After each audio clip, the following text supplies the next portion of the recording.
My husband told me that he doesn't want to be affectionate with me because we are not teenagers. Now he's shattered because I am giving him the cold shoulder. My husband and I have been together for 11 years and honestly, the last year has really taken a toll on me emotionally. A couple of months ago we got into a very heated argument that has stuck with me since. I told him I wanted to talk to him when the kids went down to bed. He asked why we couldn't talk before and I told him I just wanted it to be us without any interruptions. After we put the kids to bed I walked into the living room and asked him if he was ready and he got annoyed because he wanted just to play his game. He asked me what was so important that I wouldn't talk to him earlier about and I told him I just wanted to talk about my feelings. That I've been feeling pretty low and I wanted to reconnect with him as my best friend and partner. He started to roll his eyes and when I told him I would like to work on our marriage and make us a priority before it gets to the point of no return he kinda scoffed and told me that once the kids were older and the business was going steady then we could start working on us. I have never felt like a priority to anyone so hearing him say this crushed me. When I wanted him to think of me and get me some flowers every once in a while and not have to ask, he said that roses are expensive. I told him I would be happy with a $5 bouquet from Walmart every once in a while. When I brought up his not being as affectionate as he used to be he responded with we aren't teenagers anymore and affection makes me uncomfortable. My love language is physical touch.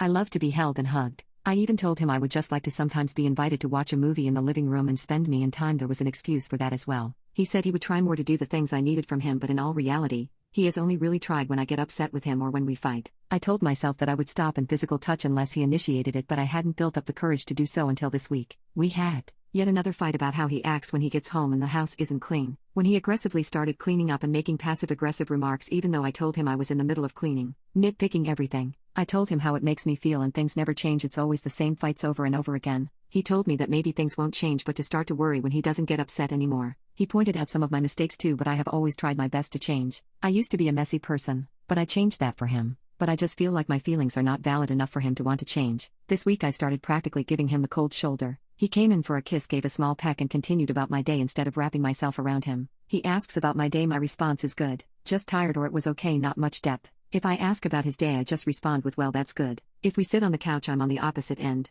Instead of curling up next to him in bed, I go to the opposite corner. I haven't even tried to initiate intimacy anymore. I used to call him every chance I got. Now I only call him once, maybe twice a day. I am still doing my wifely duties of cleaning, cooking, and watching over the kids, just with a little less love. I can see it hurts him. I can see it in his eyes. Sometimes he just sighs and walks away. I know it pains him but it pains me too. Today he made a passing comment about me having an attitude all week but I didn't respond. I love this man with my entire heart and soul. I would move heaven and earth to make him happy, but I think that's the problem. That is just because I love him as much as I do. He thinks that it's enough to keep me. I miss my best friend. I miss the person I fell for. I can't see myself with anyone else but my God, there is just a deep profound pain in my chest that makes me feel like I am dying. It feels like I can't breathe. Sometimes, I want to tell him. I want to scream and yell at him how I'm feeling because he told me not to keep things bottled up.